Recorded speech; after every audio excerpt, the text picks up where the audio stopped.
So I'm still doing this Montana one because we did not have any other driver to get it done. So I got to do it myself. And this time I'm heading over there from far away, from 700 miles away. 700 miles to pickup is what I got. I just dropped off that crate, the long crate. Now it's time to go pick up that medical equipment, the Medline stuff. So basically it was a 10-hour drive per GPS. By the time I got unloaded, I tried to unload earlier, they were closed. And then by the time I got unloaded, by the time I filled up over there, by the way, the cheapest gas station again was in Paul, Idaho. It was $4.19 per gallon. And this is March 7th. Just so you guys know what the fuel price was out here. You know, I hear a lot of things about fuel these days. Keeps climbing up. I'm driving by a lot of gas stations, a lot of truck stops along the way. Some of them are displaying the price, and half of them don't have the price on at all. I think the rates are actually changing by the hours, not by the day or not by the week anymore, by the hours. So that's what's happening. I'm actually asking broker to pay a little more on this load because, you know, fuel's up, so it's got to compensate for that. I'm not sure if they're going to add it or not, but we'll see. If they don't add it this time, I'm still going to get it done. And for next time, I'm not doing it for that rate until they add us some more money. That's just how it is. I mean, we gotta keep on driving, but I got too many empty miles there and back, and you know, fuel keeps rising. It's $1.50 at least $1.50 more now per gallon than it was a week ago. So, especially if you fill up at the truck stops. You know, I don't fill up at the truck stops, but if you do, oh, that rate is high. That rate is almost like $2 per gallon.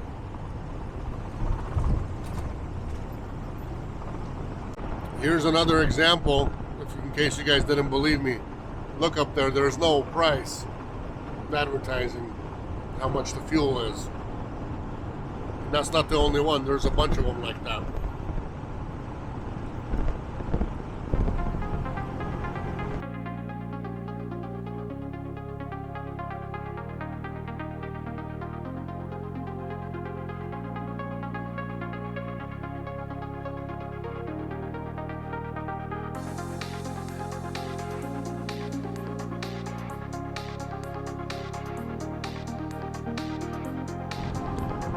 Looks a little bit like Nevada and California out here, don't you guys think?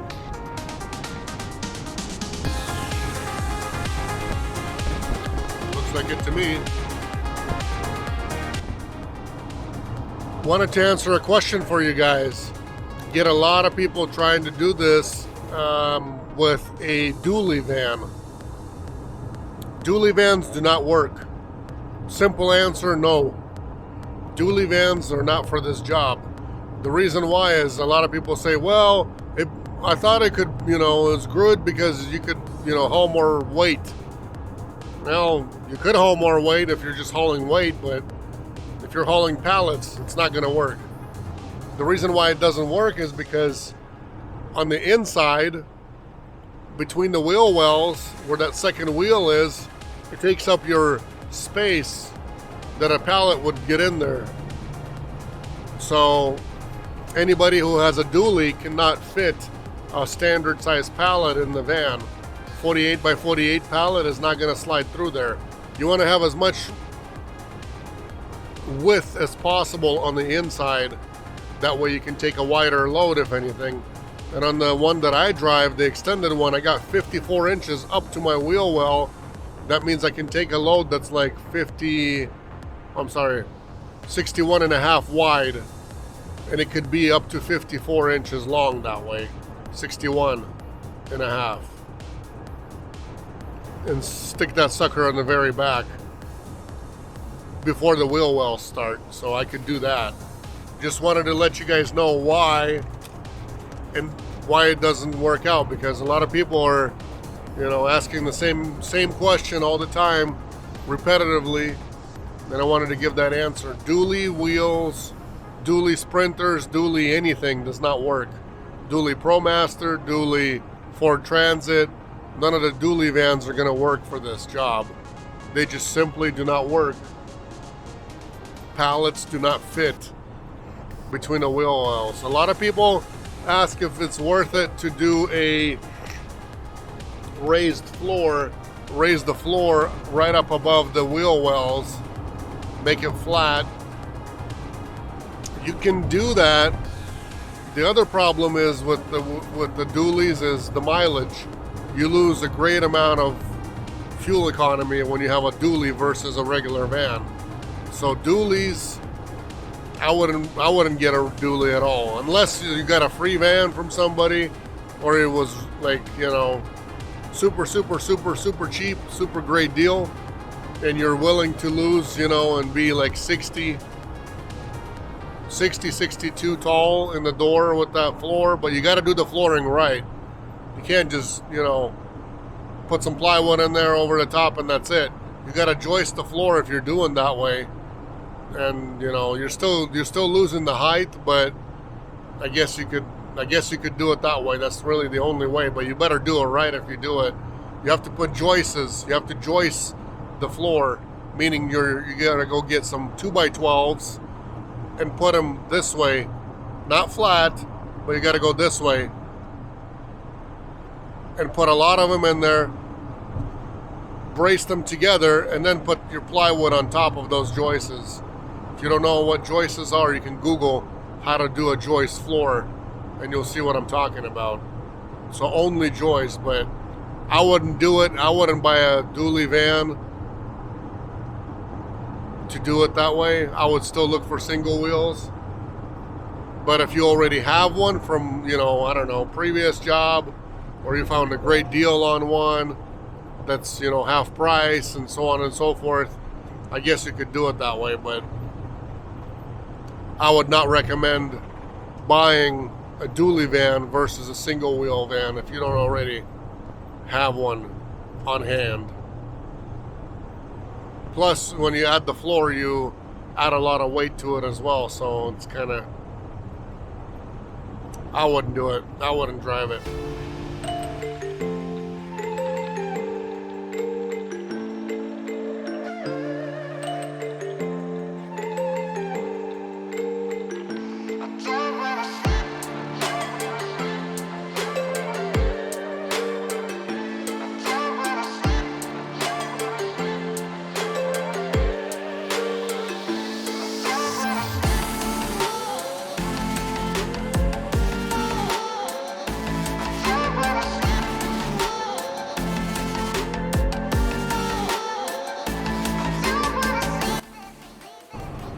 And when I'm here and it's this windy, it feels like I've gotten somewhere in the underworld or something. It's super windy. You can't even get up to speed over here. And it's just ridiculous. Whenever you're just come around a little corner and the wind is blowing from the side, all of a sudden it just blows the van off to the side. Traction control kicks in. The hair on your back stands up. Hair on your neck, I don't know if you have any or not, kind of stands up and falls off. One of those kind of feelings. Yeah. Right here is a little more calm. Something's in the way, but then right up ahead in the corner, all the white caps, that's going to be another windy spot over there too. You guys can hear just from the door. The door itself wants to open on its own. Whew.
officially all loaded up.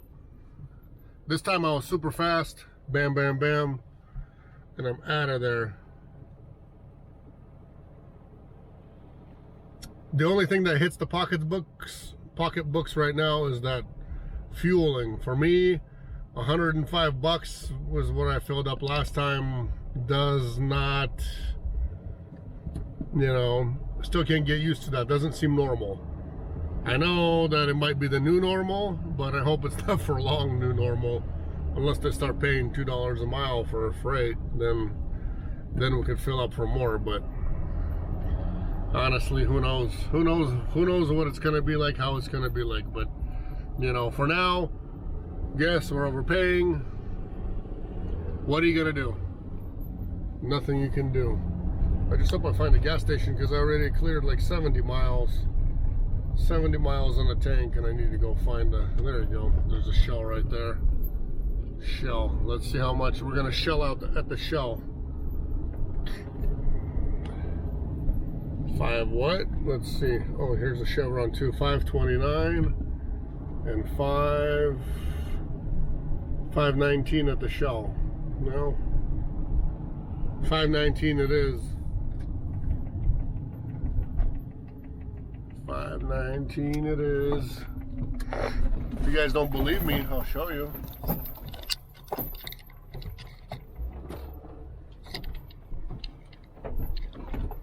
$5.19 right there.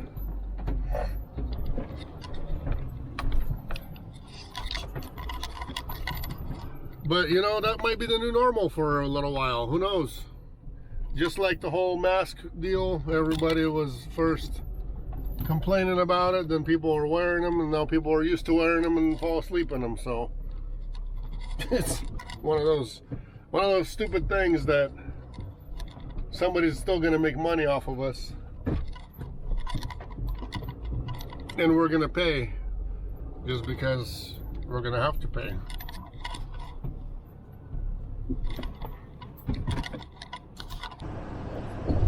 So far, a beautiful, bright, sunny, glorious morning in my world. Hopefully that's the same thing with you guys. All is going good. I showed up at home yesterday sometime around 11 o'clock, around 11 p.m. and wanted to leave early in the morning, like 5, 6, but wife wanted me to lay around with her, spend a little time, you know, so on and so forth together. And you know, how can I say no? How can I say no on March 8th? And March 8th is an International Women's Day. International Women's Day. All over Europe, all over the world.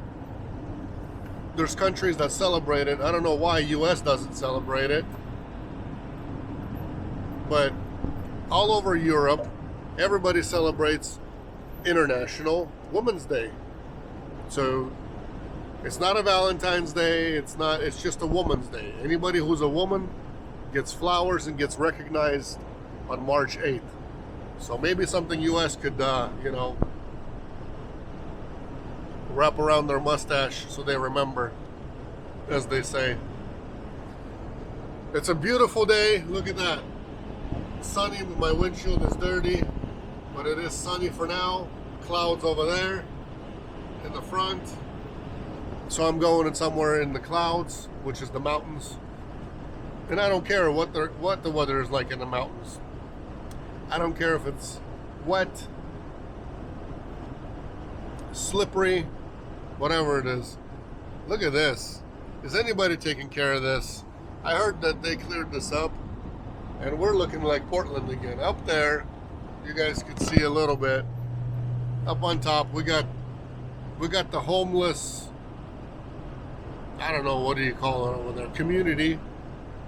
Homeless community, that they're allowed to be there in that area. There was a bunch of houses that they took down to expand the freeway and that kind of thing. And now they've occupied it with tents. And I don't know what the law is. Maybe it's the same stupid law as it is in California, that anybody with a tent that anybody with a tent can, occupy anywhere they want to sit, pretty much live there without getting kicked out. I don't know. California's got some stupid law like that. Those of you guys who are in California, you guys can write it in the comments exactly how it's worded, but I don't know the exact words, but something to the intent of, if you've got a tent and blah blah blah blah blah, and nobody can kick you out. That's why all the bums are living at the beach and nobody can do anything about it. Very sad for those who are paying big money to actually go on vacation in California.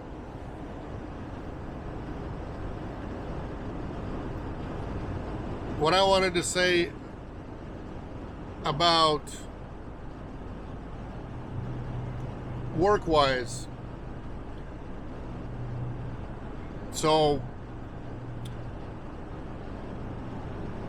I was still gonna it's a lot of miles I already did. For as far as local, man, if you want to add this up, you can. I'm not even gonna add it up. It's a lot. I did 600 miles on a Friday to go pick this up, come back home. Sunday, 700 miles to delivery. Monday, 700 miles to pick up, plus another 300 to come back home, so that's 1,000. And then I'm still finishing up this run and gonna do another 500 miles today. So add all that up, that's a lot of miles for being local, not going anywhere far. Oh geez. Time for an oil change soon. Time to go get, oil at the dealer. Oh, hey, speaking of that, those of you guys who have a business license, any kind of business license, and you're buying oil for your Sprinters or anywhere else for more expensive, if you go to your Mercedes dealer or whatever dealer, if you like to buy, like for Mercedes, you're supposed to buy special oil. For Sprinters, for the diesel ones, you got to buy special oil because of the DPF, blah blah blah blah blah. I don't have the DPF, I don't have all that, I don't have all the ecology junk, but either way, I still like to buy the correct oil. So if you have any kind of a business license, doesn't matter, most of you guys do, for work, then you can go create an account, take your business license to your dealership, create an account for yourself, and get like 30% off. Some of it offer 20, some of it offer 30% off. That'll be off your genuine, OEM parts, oil, whatever you buy over there. So that's a little perk that you guys probably don't know about. You don't have to be a dealership, you don't have to be a mechanic shop. All you need is a business license to get a good discount. Same goes as far as like Napa, O'Reilly, so on and so forth. You guys can create a national account as well and get good sized discounts and perks and coupons and stuff like that. So it's worth it, worth giving it a shot. What I was saying is about the driving. Wife's like, don't go anywhere, and that's enough. And you know what? I agree with her. For local, doing all that mileage, that's a lot of miles. Especially when I've been sitting around at home for the last 3 months, mostly. Well, I started driving almost a month ago, I guess. Slowly, like here and there. One here, one there, within the last month. But I don't know. Soon it's going to be summertime. Soon it's going to be time to enjoy, the 3 months of summer that we got going on. I don't really like to go anywhere in the summertime. I like to take the family and spend it, go camping a couple of times, go to the lakes 3-4 times a week, stuff like that. We like to enjoy our summers. So weather's getting nice. Andre's gonna start getting lazy. I do these videos for fun. It's not like I need to go out there and I really need to go make that money and so on and so forth. Honestly, for me, it's just about making the video and showing you guys what this job is like, those that haven't seen or want to get into this and stuff like that. But as far as me having the need to actually get on the road, I don't have that need. I don't have to be driving myself. We got plenty of drivers, except for the ones that are not here local. Which here local, I mean, yeah, I guess you could, do local, but you got to be local. Like, you could say local, but be within the you know, within the surrounding 5 states or so. If you're on the West Coast, I guess you could do local, but you can't count on too much money. It's just comes and goes, comes and goes. Whenever there's load, you just got to get up and go, no matter what, because you don't know if you're going to be sitting for a week or two without anything out of here. If you're staying local, there's always something going east, something going somewhere. Oh man, Spokane to Minnesota. A load just came out. I get notifications on the phone. We're not going to Minnesota, and we don't have anybody else around this area who can go over there, so they're not getting the rate from us. If you guys are coming through Washington on I-90 and past Spokane and go east on exit 2, or no, this is not exit 2, this is exit 1 actually. Exit 1, there is a Maverick with a big old sign. You guys can see the prices. $449, March 8th. This is the cheapest you guys will find in the area. Won't be any cheaper than that. Because everywhere else, I just came through, just came from southern Idaho, through Oregon, up to Washington, and stuff like that, and came up back over here, and the cheapest was like $449 that I found way down there, but then that was the cheapest. There wasn't anything cheaper than that, and we still had some issues with it, with the app showing that it's one price then it's another price. Anyways, you guys are not gonna find no cheaper than this, because the last couple of times actually I filled up was $5.29 per gallon for diesel. So it's up there.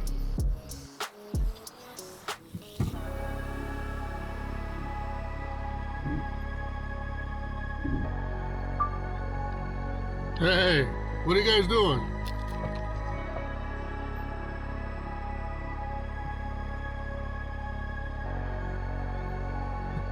Hey.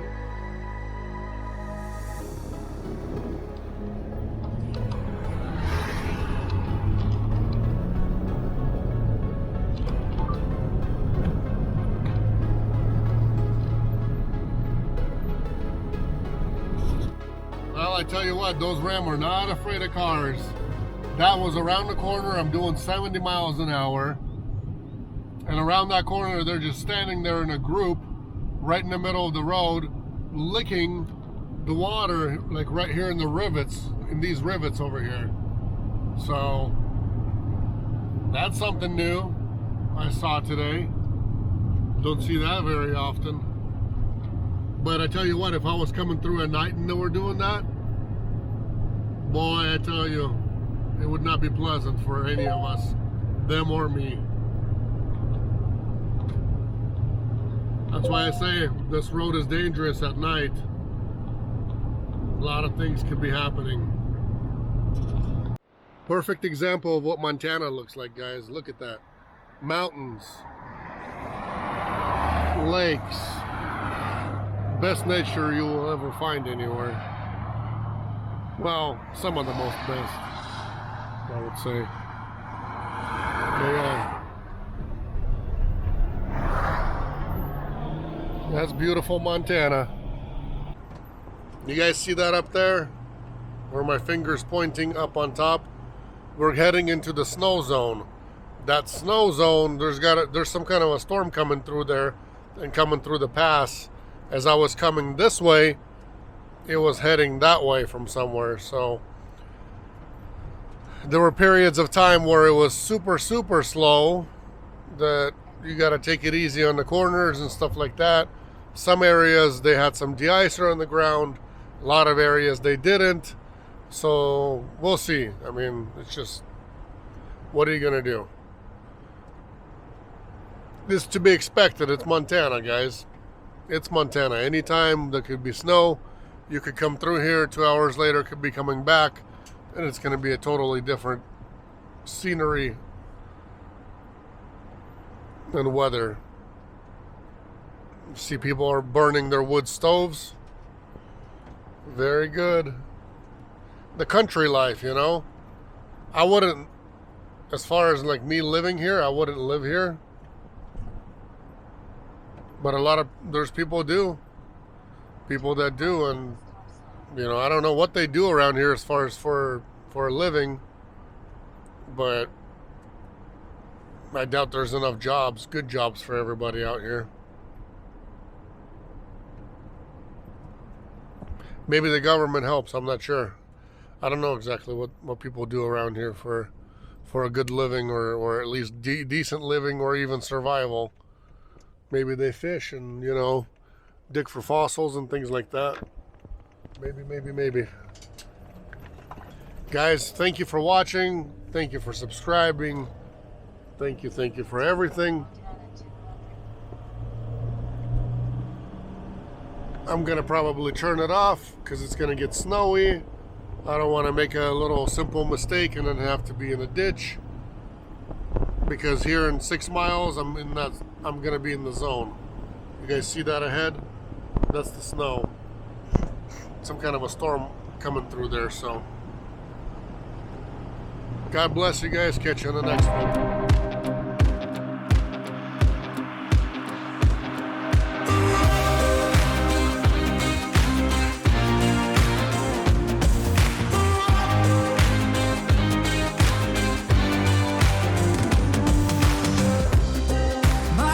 Have never been clearer. I see what you're doing to me now. They lie, they steal, they fooled us.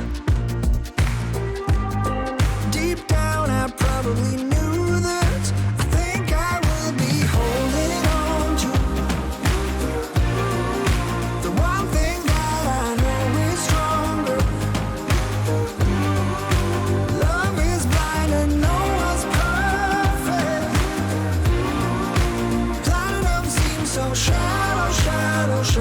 Shadow, but you are bright white gold.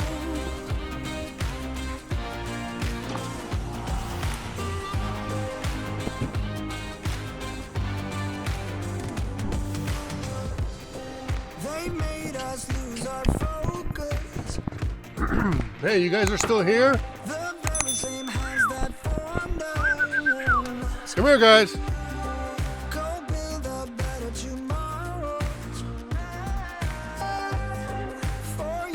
You guys are still here? Like, seriously? 3-4 hours later?